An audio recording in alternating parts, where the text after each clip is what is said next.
ஓம் ஸ்ரீ குருப்யோ நமக.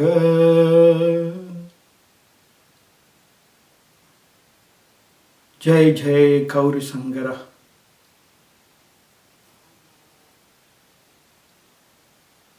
எல்லாம் வல்ல குருவழினாலே இன்றைய தினம் இந்த காணொளியில் கைலாய யாத்திரை பற்றிய முழுமையான விளக்கங்களை பார்க்கலாம். இந்த கைலாய யாத்திரையை பற்றிய முழுமையான விளக்கம் மக்களிடையே போதாமை உள்ளது. ஒரே காணொளியில் இந்த முழு விவரங்களையும் சொல்லலாம் என்பது சாத்தியமல்ல. ஆகவே அடுத்தடுத்து தொடர்ச்சியாக சில காணொளிகள் வெளியிட வேண்டியுள்ளது. அந்த வகையிலே கைலாச மானசரோவர் யாத்திரை பற்றிய முழு தகவலும், கைலாய மலை அமைந்துள்ள இடம், செல்லும் மார்க்கம், அதற்கு உண்டான செலவுகள், இவைகள் எல்லாவற்றையும் மிகவும் தெளிவாகவும்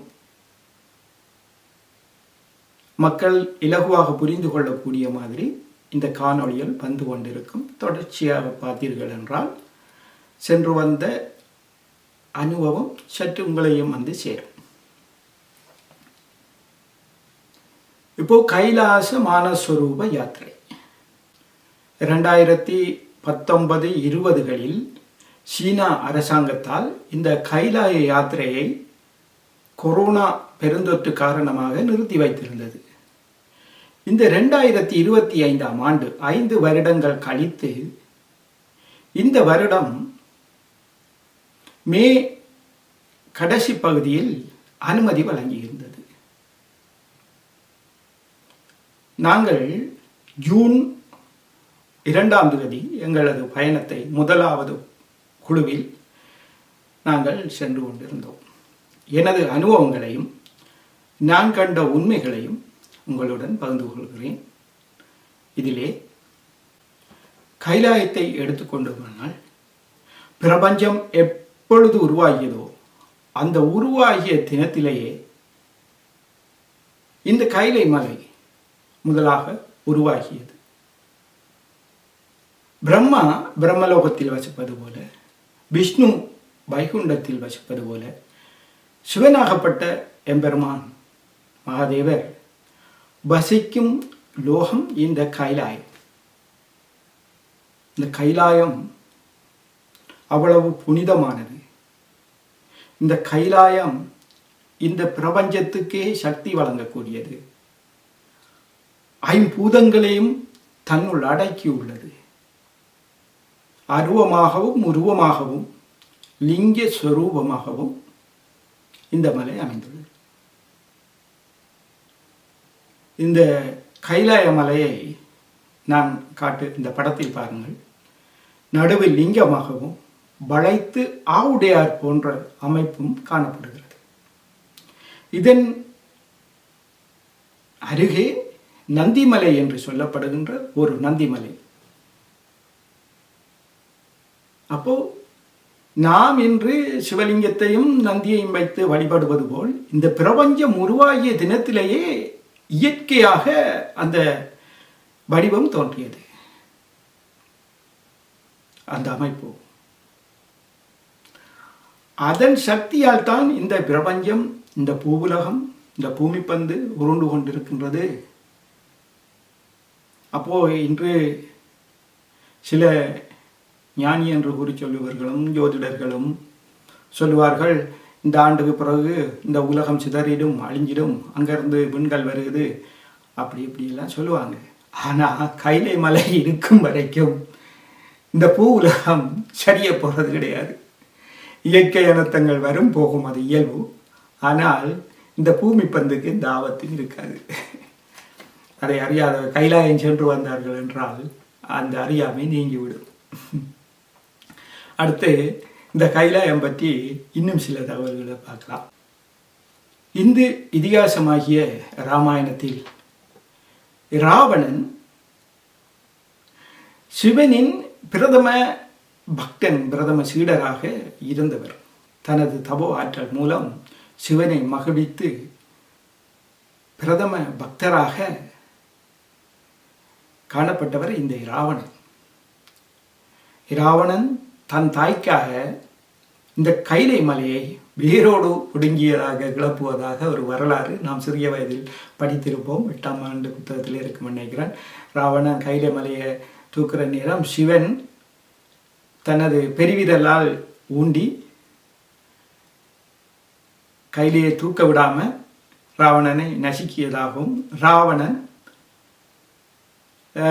தனது தலையில் கொண்ட கொய்தெடுத்து தனது கையையும் அதில் இணைத்து வீணையாக்கி அதில் தனது நரம்புகளை நாணேற்றி வீணை வாசித்ததாகவும் சிவதாண்டவ ஸ்தோத்திரம் உருவாகியதாகவும் அந்த இராமாயண காலத்தில் இருந்த இராவணன் இந்த வரலாறை படைத்துள்ளான்.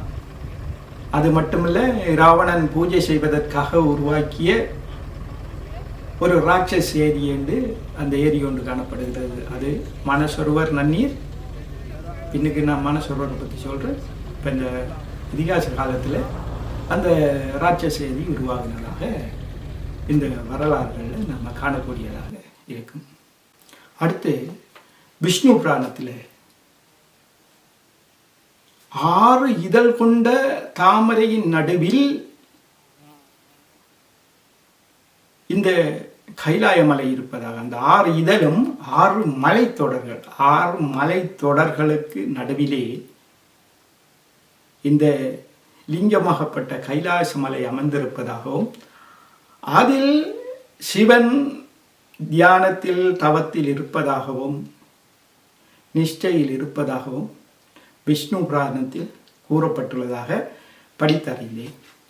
அது மட்டுமல்லாது அப்பர், சுந்தரர், சம்பந்தர் இவர்களால் பாடல் பெற்ற புனித தலமாகவும் அது இருந்தது. எம்பெருமான் சேரமான் திருக்கைலாய ஞான உலா எனும் பதிகத்தில் இந்த கைலை மலையை பற்றி பாடியுள்ளதாகவும் சில குறிப்புகளை காணக்கூடியதாக உள்ளது. அது மட்டுமல்லாது சிறிய வயதிலே நம்ம படிச்சிருப்போம். ஔவையார் அவசரமாக விநாயகருக்கு பூஜை பண்ணும்போது, விநாயகர் ஏன் எப்படி அவசரமாக பூஜை செய்கிறாய் என்று கேட்டபோது, சேரமான் முதலான சுந்தரர் உட்பட கைலாயமலை செல்கிறார்கள், அவர்களோடு நானும் செல்வதற்காக இந்த பூஜையை செய்கிறேன் அவசரமாக அப்படி என்று சொன்னோடனே பிள்ளையார் சொன்னாராம், அவன் சரி, நீ ஆறுதலாக பூஜையை செய், நான் உன்னை கைலாயத்துக்கு கொண்டு போகிறேன். பிறகு அவர் தனது தும்பிக்கையால் தூக்கி கைலாய மலையில் ஔவையாரை வைத்ததாக ஒரு வரலாறு. மட்டுமல்லாது காரைக்கால் அம்மையார் கைலாயம் சென்று கைலாயம் எங்கும் புனிதமாக உள்ளது என்று காலால் நடக்காமல் சிரசால் நடந்து கைலைக்கு சென்று சிவன் பாதி வழியில் வந்து தரிசனம் கொடுத்ததாகவும், ஆற்காடுக்கு சென்று அங்கே வழிபட சொல்லி அங்கே தரிசனம் தருவதாகவும், கௌரி சங்கரராக இங்கே வந்து ஆற்காட்டில் காரைக்கால் அம்மையாருக்கு காட்சி கொடுத்ததாகவும் சில வரலாறுகள். இதிகாச காலத்துக்கு பின்னர் மகாபாரத காலத்தில் பஞ்சபாண்டவர்கள் அன்னை திரௌபதியோடு கைலாயம் சென்று மோட்சம் சென்று கொண்டிருந்த வேளை ஒவ்வொருவராக தாங்கள் உயிர் நீத்து இறுதியாக தருமரும் தன்னோடு கூட வந்த ஒரு நாயும் மோட்சத்துக்கு சென்றதாக வரலாறுகளை நாம் படித்துள்ளோம். அது மட்டுமல்லாது இங்கு செல்கின்ற யாத்திரியர்கள் தங்களின் காலகாலமாக பூர்வ ஜென்மங்களில் செய்த கர்மாக்கள் அழிந்து புண்ணியத்தை தேடுகின்ற ஒரு மகா யாத்திரையாக இந்த புனித கைலாயத்துக்கு அன்று முதல் இன்று வரை சென்று கொண்டுதான் இருக்கின்றார்கள். இந்த கைலையிலே மக்கள், யாத்திரியர்கள், சித்தர்கள், முனிவர்கள் இந்த யாத்திரையை மேற்கொள்ளும் போது இடப்புறம் வழியாக சுற்றி வலப்புறம் வருகிறார்கள்.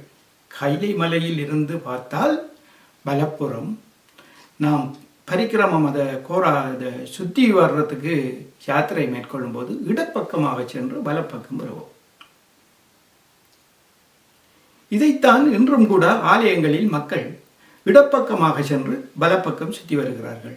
ஆலயங்கள் கைலை மலையை சுற்றி வருகின்ற அதை மையமாக கொண்டுதான் என்று அங்கே சிவனும் நந்தியும் அமர்ந்திருப்பதை உணர்ந்து மக்கள் எங்கும் ஆலயங்களில் லிங்கத்துக்கு முன்னால் நந்தியும் வைத்து இந்த வழிபாடு செய்கிறார்கள். அப்போ மக்கள் மத்தியில் தெரிந்தோ தெரியாமலோ இன்றும் கூட கைலாயநாதரின் அந்த சில முறைகளை பின்பற்றி வருகிறார்கள். சிவன் வாசம் செய்வது, சிவன், பார்வதி மாதா, விநாயகர், முருகப்பெருமான் இவர்கள் வாசம் செய்யும் ஒரு தலம். அங்கே சென்றால் அவர்களின் அற்புதமான தரிசனம் கிடைக்கும். ஒரே மனதோடு செல்ல வேண்டும். எனது அனுபவங்களை, அற்புதமான அனுபவங்களை வரும் காணொளிகளில் உங்களோடு பகிர்ந்து கொள்கிறேன். மிகவும் அற்புதமான அனுபவங்கள் எனக்கு இந்த கைலாய யாத்திரையில் கிடைத்தது. அடுத்து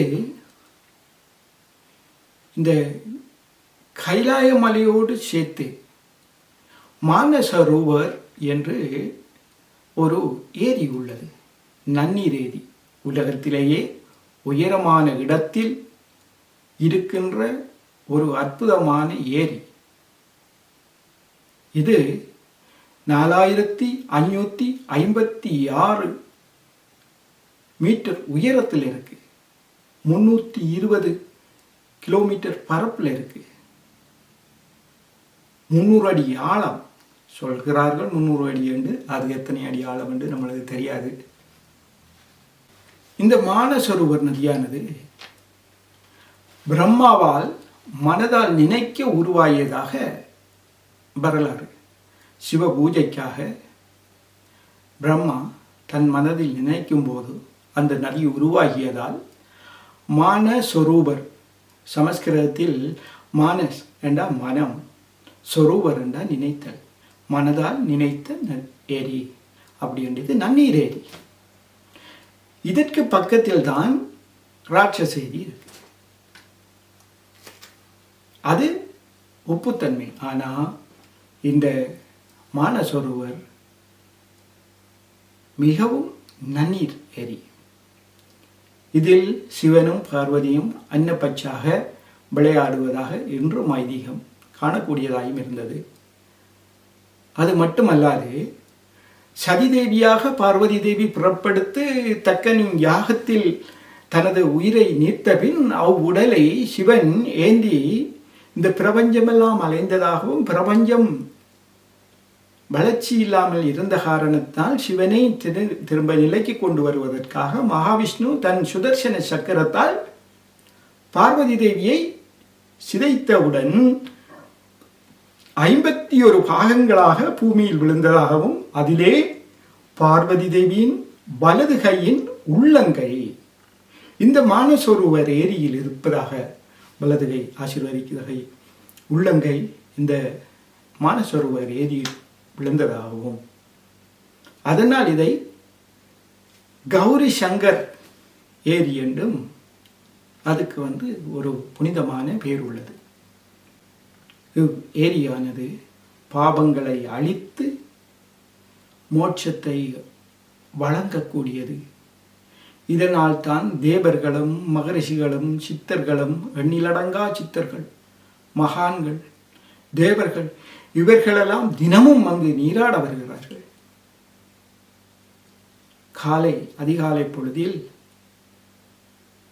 மக்கள் கண்கூடாக காணக்கூடியதாக இருக்கும் இந்த மானசரோவர் ஏரியில் இந்த ஒளி நிலையில் இந்த சித்தர்களும் மகான்களும் தேவர்களும் நீராட வருவதை காணக்கூடியதாக இருக்கும். இதற்கு பக்கத்தில் தான் ராட்சச ஏரி என்று சொல்கிறாங்க, நீலகண்ட ஏரி என்று சொல்கிறாங்க.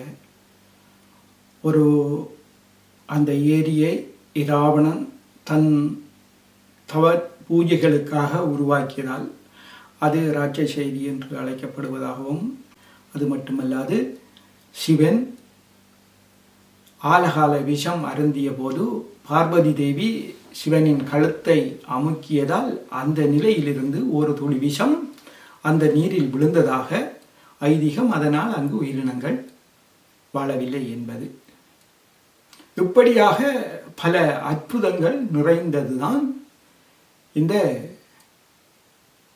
கைலாஷ் மானசரோவர் யாத்திரை. இந்த யாத்திரை நாம் முழுமையாக தெரிந்து கொள்ள வேண்டும். தெரியாமல் சிலர் நான் இப்போ கைலாயம் போய் வந்த உடனே என்கிட்ட கேட்பாங்க, கைலை மலை உச்சியில் ஏறினதான்னு கேட்பாங்க. அதே புனிதமானது, அதில் இதுவரையில் யாரும் பாதம் வைத்ததே இல்லை, அதில் நாம் ஏறுவதும் இல்லை. அந்த லிங்க வடிவமான அந்த பரம்பொருளை ஏகன் அநேகனாக உள்ள, ஏகன் என்றால் ஒருத்தர், சிவனாக ஒருத்தர் மலையாக இருந்து அநேகனாக எல்லா உயிரினங்களுக்கும் உயிராக சிவமாக, அவர் சிவனாக இருந்து சிவமாக எல்லா உயிரினங்களுக்குள்ளும் இருக்கிற அந்த ஏக அநேகன் வாழ்கின்ற புண்ணிய மலையில் இதுவரை யாருமே பாதம் வைத்தது இல்லை. அதை வழிபடுவதற்காகத்தான் செல்கிறோம். அதை வளைத்து பரிக்கிரமம் சுற்றி வணங்கி வருகிறோம். இன்னும் சிலர் கேட்பாங்க, கைலாயத்தில் கோயில் இருக்காண்டு. அங்கே எதுவுமே கோயில்கள் இருக்காது. கோயில்கள் இருந்தால் அது மனிதனால் உருவாக்கப்பட்டது. ஆனால் இது பரம்பொருளாக இயற்கையாகவே பிரபஞ்சம் தோன்றிய காலத்திலே இது உருவானது. ஆகவே அங்கு கோயில்கள் எதுவும் இருக்காது. சமண மதத்தவர்கள், ஜெயின் மதத்தவர்கள் கைலாயத்துக்கு பக்கத்தில் தங்களது ஆலயங்களை நிறுவியுள்ளார்கள். ஆனால் கைலாயத்தில் எதுவுமே இல்லை. அங்கு இயற்கையாக அமைந்த லிங்கம் தான் உள்ளது. அதை வளைத்து 4 தீர்த்தங்கள் வருது. அதில் ஒன்று தான் பிரம்மபுத்திரா. பிரம்மபுத்திரான்னு உங்களுக்கு தெரியும் தானே. பிரம்மன் பிரம்மலோகத்திலிருந்து கங்கையை பூமிக்கு அனுப்புகிற நேரம் அதை கைலாயத்தில் இருந்த சிவன் தனது சடையில் வாங்கி நிலத்துக்கு இறக்குனது. அது இங்கே வார நேரம் பகிரத நதியாக கங்கையாக பெருக்கெடுக்கிறது. கைலாயத்திலிருந்து இறங்கி வரும்போது அதுக்கு பிரம்மபுத்திரா என்று பெயர். அப்பேற்பட்ட புண்ணிய நதிகள் 4 நதிகள் அந்த மலையிலிருந்து, அதாவது அபிஷேகம் பண்ணி அந்த நீர் வார மாதிரி 4 பக்கத்தாலேயும் வரும் ஆவுடையாரால் வந்து ஒன்று சேர்ந்து அப்படியே நதியாக பாய்ந்து செல்கிறது. அது இந்த புண்ணிய தீர்த்தம் மானசரோவர்களையும் கலக்கிறது. அதனால் மானசரோவருக்கு ஒரு தனித்தன்மை. இப்படியான ஒரு புண்ணிய தேசம்தான் கைலாயம். இங்கே கோயில் கிடையாது, மலை உச்சி கேறுதல் கிடையாது. நாம் எது இங்கேருந்து கற்பனையில் நினைக்கிறோமோ அது எதுவுமே அங்கே இல்லை. நம்ம இங்கேருந்து என்ன நினச்சி கொண்டு போகிறோமோ அது அங்கே வேலை செய்யாது. 2வது ஒரு தனி உலகம். அங்கே போனால் இங்கத்திய உலக நினைவுகள் எதுவுமே வராது. நம்மளை அறியாமலேயே சில சந்தர்ப்பங்களில் கண்ணால் நீர் வடிந்து ஓடிக்கொண்டே இருக்கும். ஏன் ஓடுது, எதுக்கு ஓடுதுன்னு நம்மளுக்கே தெரியாது. ஆசிரமத்தை பற்றி சிந்திக்க இயலாது, தொழிலை பற்றி சிந்திக்க இயலாது, குடும்பத்தை பற்றி சிந்திக்க இயலாது. அவருடைய சிந்தனை மட்டும்தான். கடைசி ஜெபம் கூட சிந்திக்க முடியாது, ஜெபம் கூட பண்ண முடியாது. அந்த அளவுக்கு அந்த ஒரு என்ன சொல்கிறது, அப்படியான ஒரு அமைப்பு அந்த கைலாய மலை. அங்கே ஆக்சிஜன் இருக்காது, குறைவு இருக்கும். குறைவு அங்கத்தைய மக்களுக்கு அது பழகி இருக்கும். ஆனால் இங்கேருந்து போகிறாக்களுக்கு அது கஷ்டமாக இருக்கும். வேகமாக நடக்க முடியாது. நம்ம இந்த உலகத்தில், இந்த தேசத்தில், நம்ம பகுதியில் நம்ம எப்படி வாழ்கிறோமோ அதை அங்கே அந்த 3 நாளும் வாழ முடியாது. 3 நாள் எடுக்கும் பரிக்கிரமம். அந்த 3 நாளும் நான் இப்போ அடுத்தடுத்த காணொலிகளில் ஒவ்வொன்றாக விளக்கமாக சொல்லி கொண்டு வருவேன். இந்த காணொலியில் கைலாயத்தை மத்திய அறிமுகம் தான். அப்போது அங்கே வந்து ஆக்சிஜன் கம்மியாக இருக்கிறதால வேகமாக நடக்க முடியாது, சத்தமாக பாட முடியாது. தொடர்ந்து அவரை பார்க்கின்ற நேரத்தில் நம்மளை அறியாமல் ஒரு தாகம், ஒரு வெறி, ஒரு அதை என்னன்னு சொல்ல முடியாது, அழுவையாக வந்து கொண்டிருக்கும். சரி, படம் தான் எடுப்போம், அந்த நேரம் கொஞ்சம் அமைதியாக எடுப்போம்டா, சரி படம் எடுக்கக்குள்ள கூட அது வந்து நம்மளை வந்து குழப்புது. இது என்னுடைய அனுபவம். நான் மட்டுமில்லை, அங்கே வந்து எல்லாருமே எப்படியான கல் நெஞ்சம் படைச்சாங்க. இந்த கல் நெஞ்சம் படைச்சாக்கள் வரையிலாது அந்த தெய்வ குழந்தைகள் தான் அங்கே வர்றது. அதுகள் கூட என்ன செய்கிறேன்னு ஏன் அழுகிறேன்னு தெரியாமல் கண்ணால் நீர் ஓடிக்கொண்டு இருக்கும். அப்படி ஒரு தெய்வீகமான இடம். பிறகு அவர் நம்மளை தண்டை கையில் எடுத்த பிறகுதான் நம்ம கொஞ்சம் சாந்தமாகும். அது வரைக்கும் ஒரு ஏக்கம் வரும். அவரை நம்மளை புழிஞ்சு எடுப்பார். இப்படியாக இந்த கைலை மலை அமைந்துள்ளது. இது அமைந்துள்ள இடம் பார்த்தீங்கன்னா